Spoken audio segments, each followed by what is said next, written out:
ආයිබෝන් කියලා මම පිළිගන්නවාද මගේ මිනිපිරියට ළමයෙක් ලැබුණා. ඒ ළමයාට කිරි අම්මා දානකට යදලා තිබුණා. ඒ කිරි අම්මා දානයට කිරි හදපු විදිය තමයි පෙන්වන්නේ. අපි එහෙනම් ඒකට අවශ්‍ය කරන දේවල් බලමු.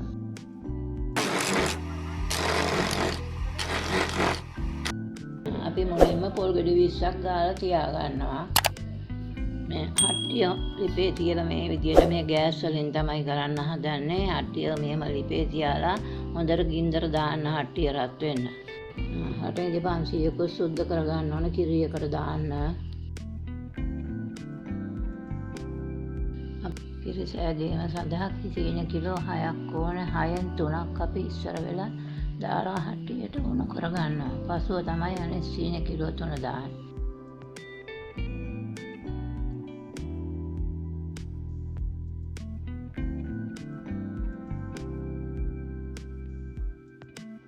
විනාඩි 10කට විතර පස්සේ ඒ සීනි උණු කරපු එකට වතුර දානවා. වතුර ජොග්ගු දෙකක් විතර දානවා.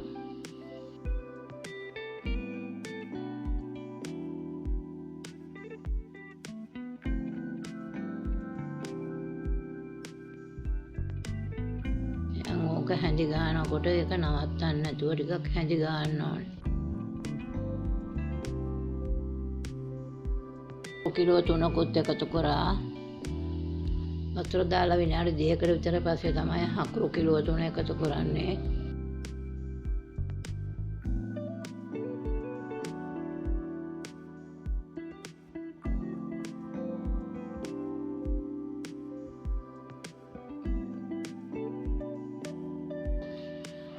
එන්සාල් කුඩු මේසෙ 3කුත් දැම්මා.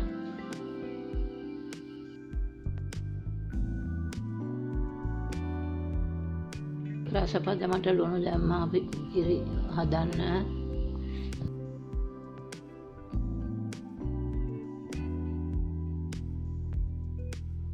මේ අතරතුර පොල් ටික මිරිකනවා. පොල් ටික මිරිකලා පොල් කිරි හරි ගස්ස ගන්න. එහෙම කරන්න පුළුවන් වැඩක් නෙවෙයි. කිරි වීම සඳහා පිරිමි තමයි මේ වැඩේ කරන්නේ. එඩි හරියක්.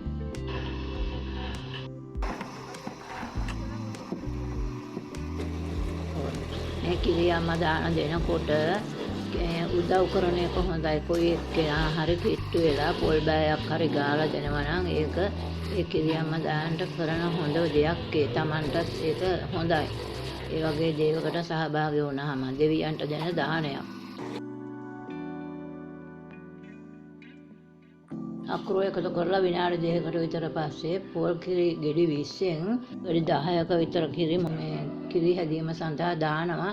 අනෙක් කිරි අයින් කරලා තියා ගන්නවා. පස්සේ ටික ටික දාන්න ඕන නිසා.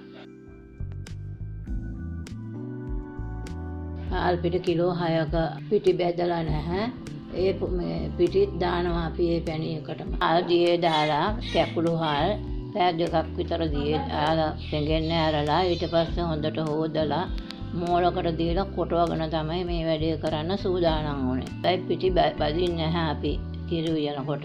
ඒ මොකෝ කිරි හොඳට හැදෙන නිසා බදින්නේ නැහැ.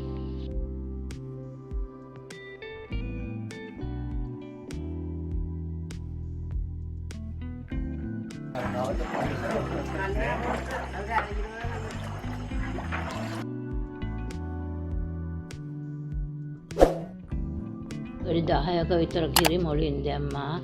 ඊට පස්සේ පිටි එකතු කරලා තව විනාඩි 5-10ක් ගියාන් පස්සේ ආයෙත් පොල් ගෙඩි 5ක කිරි දැම්මා. පසුව තමයි අනෙක් පොල් ගෙඩි 5 කිරි දාගන්නේ.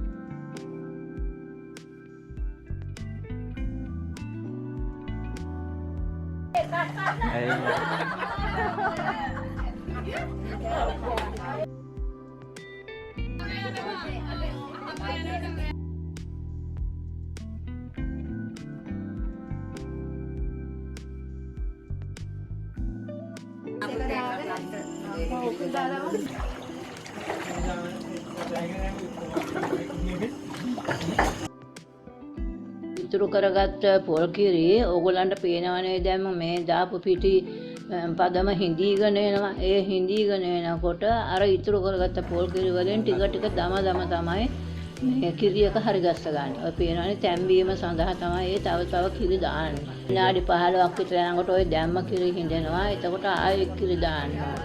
පදම ආවන් පස්සේ ඕගොල්ලන්ට පේන්නේ කොහොමද කියලා. කිරි හදනකොට පතුල අල්ලන්නේ නැති වෙන්න දිගටම හැඳි ගන්නවා. හොඳ වෙර වීරිය දමලා දිගටම හැඳි ගන්න ඕන. කිරි වක්කර අර පිටි තැම්බෙන්න තමයි ඒ කිරි වක් කරන්නේ.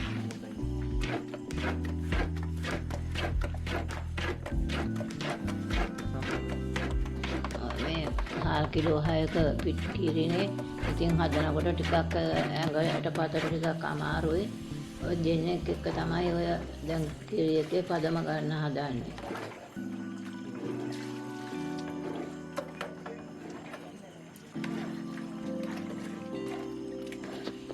අපි කොහේ කිරියම්ම දානයක් දුන්නත් ඔය කිරිබත් හදනකොට දැක්කහම හිතෙනවා ටිකයි නේද මදි නේද කියලා. කවදාවත් මදි නම් වෙන්නේ නැහැ. ඒ කිරිබත් දෙකම හොඳට ඇති වෙනවා. ඒක ඒ උපාසකම්මලා දන්නවා මේමයි කියන එක. පංගු එකේම හිතනවා. එහෙම හිතන්න හොඳ නැහැ. නිතරම හිතන්න ඕනේ බුදු සරණයි දෙවි පිහිටයි කියලා හිතන්න ඕනේ නිතරම. ඉස්සර මමත් ඔය මගේ ගෙදර වැඩ රාජකාරි ළමයින්ගේ කරනකොට අපි කවුරුත් සහභාගී වෙලා කරා. දැන් ඕව කරන්න අමාරුයි මට. ඒක නිසා මගේ ගමේ මේ රංජන් කියලා එක පුතෙකුත් වසන්ත කියලා එක පුතෙකුත් ඒ දෙන්න සහභාගී කරවගෙන තමයි මේ වැඩේ මේ කරන්නේ. මගේ මිනිපිරිගේ දරුවෙක් හම්බුණා. ඒ දරුවට දෙන්න ඕන කිරියම්ම දානි දෙන්න තමයි මේ සූදානම් වෙන්නේ. අපිට මේ වැඩේට ගොඩාක් ඒ දෙන්න උදව් කරා. සාමාන්‍ය ගානට දැන් පදම වෙලා තියෙන්නේ. දැන් ඉතුරු කිරි ටික මේ පොල් කිරි ටික මේ කිරි හට්ටියට දානවා. කිරි හට්ටිය දැන් එතකොට තැම්බිලා හැදි ගාලා එනකොට පදම හරියනවා.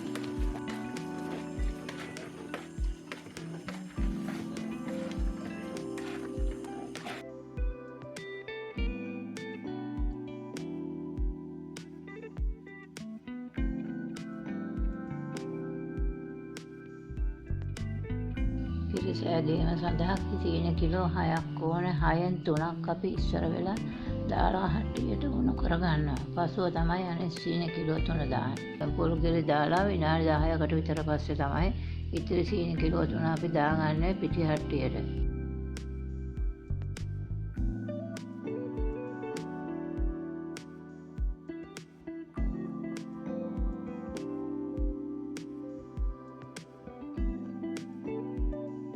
ඊට පසුව අපි පැණි බෝතලයක් දානවා. කිතුල් පැණි.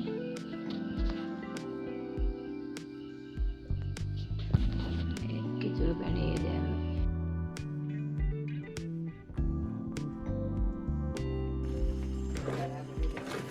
පැණි බෝතලේ දාලා දැන් එක දිගට මේ කිරි හට්ටිය නවත්තන්නේ නැතුව හැඳි ගන්නවා.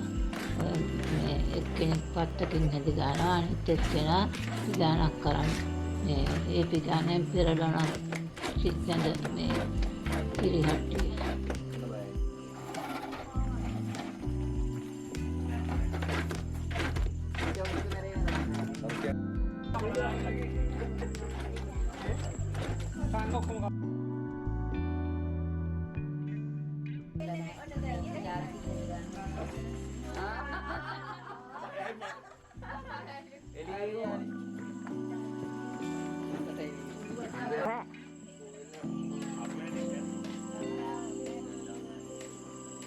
සීනි එකතු කරලා සීනි පැණි එකතු කරලා විනාඩි 25ක් විතර ගියාන් පස්සේ තමයි කජු එකතු කරගන්නේ. කජු කෑලි කඩලා දාලා එකතු කරගන්නවා කිරි හට්ටියට. ඒත් එක්කම රට ඉදිත් එකතු කරගන්නවා.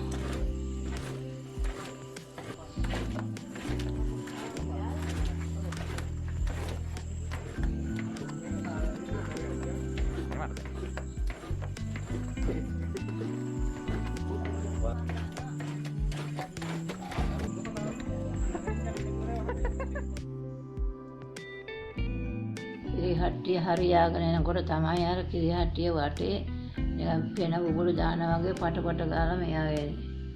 අතනින් තන එහෙමයි වෙන්නේ. දැන් කිරියක හරියේ දැන් කිරියක මේ බෙදන්න කපන්න තමයි සූදානම් වෙන්නේ. මේසෙක දාලා කිරියක තුනී කරනවා.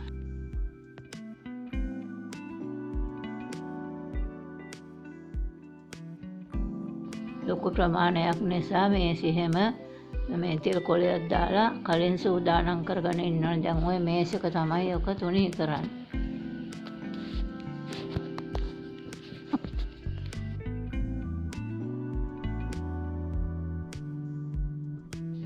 තුනේ කරලා මේ කිරියක විනාඩි 10ක් විතර ගියාන් පස්සේ තමයි අපි කෑලි වලට කපන්නේ. පේනවනේ හදපු ප්‍රමාණය හැටි.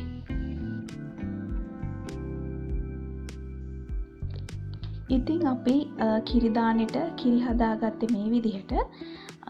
ඉතින් ඔයාලා කැමති නම් අපේ වීඩියෝ එකට ලයික් එකක් දාන්න. ඒ වගේම කමෙන්ට් එකක් දාන්නත් අමතක කරන්න එපා. ඒ වගේම මේ වීඩියෝ එක තව කෙනෙක්ට බලන්න ෂෙයා කරන්න. ඔයාලා තවමත් අපිව සබ්ස්ක්‍රයිබ් කරලා නැත්නම් දැන්ම අපිව සබ්ස්ක්‍රයිබ් කරන්න කියලා ආදරෙන් ඉල්ලනවා.